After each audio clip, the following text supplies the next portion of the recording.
আসসালামু আলাইকুম রহমতুল্লাহি বারাকাতু। আমার এখনকার টপিক্সটা হলো সংখ্যালঘু এবং হিন্দু সম্বন্ধে, হিন্দু সম্প্রদায় সম্বন্ধে।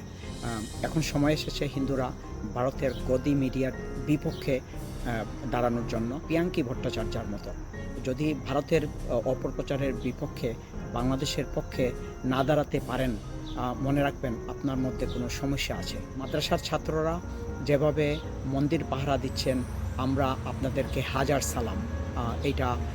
এই দেশ মনে রাখবে, এই জাতি মনে রাখবে, আমাদের ডেফিনেটলি আমাদের হিন্দু ভাই বোনরা মনে রাখবে।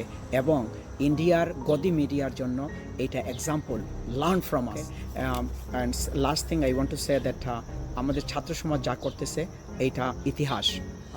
সালাম ছাত্র সমাজ, সালাম বাংলাদেশ, তোমরা আমাদের ভবিষ্যৎ।